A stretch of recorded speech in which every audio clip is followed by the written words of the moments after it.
Hi, Dr. Bland. This is part 2 of my intervention video, and this is the process of, this is the phonological process, again demonstrated by my mother. Okay, and for this section, she presents stopping. So she commonly substitutes her fricatives in initial position with stopping plosives. So to fix this, we're going to work with using a minimal pair therapy approach. And to do that, I have pictures of letters. And I want you to see that this S is a long sound. So this lasts for a long time. Opposed to the short sounds of B, B, or this letter, T, T. Okay, good.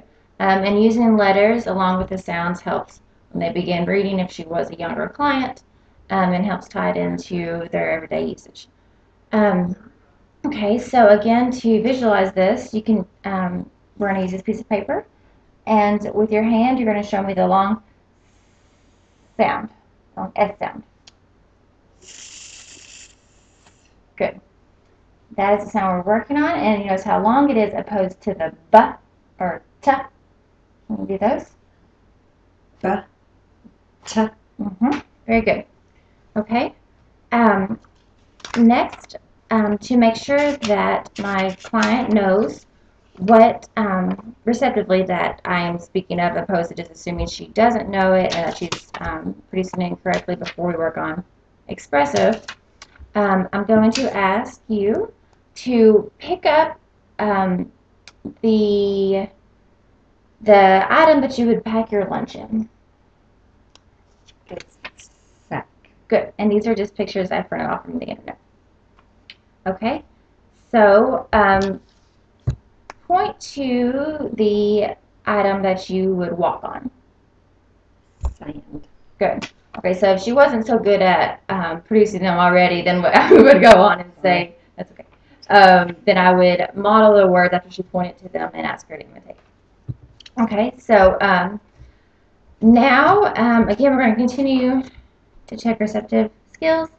Out of these two, if you presented stopping for real, so your S's will become B's. If I were to say, which item do you find in the sky? Which one would you point to? Good. Okay, so she incorrectly pointed to the sun, and I would say, oh, you find, but she would have said bun. So then I would have said, oh, you find buns in the sky, and that would point out that her production wasn't correct because it didn't lead to what her purpose was, because she would know that. So let's try that approach. Okay, so I want you to say the word. Okay. Okay. So which one do you find in the sky? Bun. Okay. So you find bun in the sky? There are no buns in the sky. Okay, good. So that would point out that no, we find sun. Right, the long sound. Sun. Good. Okay. Again, you could use minimal pair to say between these two, which one do you wash your dishes in? The pink. Okay. So you wash your dishes in, okay, in pink? No. No, not in pink ballet shoes. In the sink. Sink. Good. In the sink. Okay. Again, I'm going to ask you to pick up the picture that I named.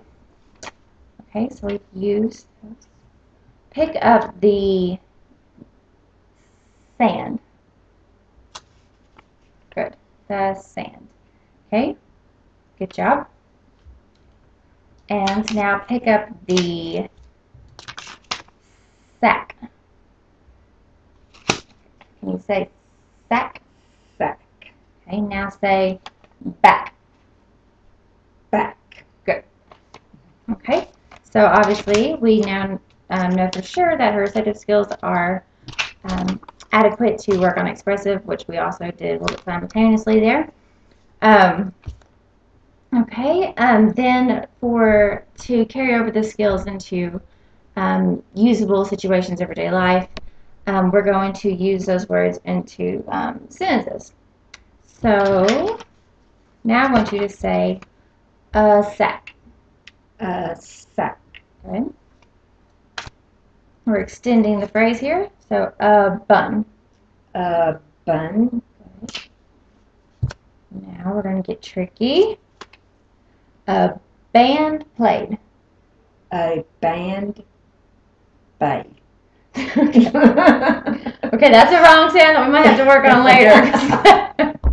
That wasn't stopping. That's okay. It's okay. B and P, that was voicing. We can. A band. That will be the next articulation video number 3. Okay. Now I want you to say. Let's extend it to. How about this one? I want a sink.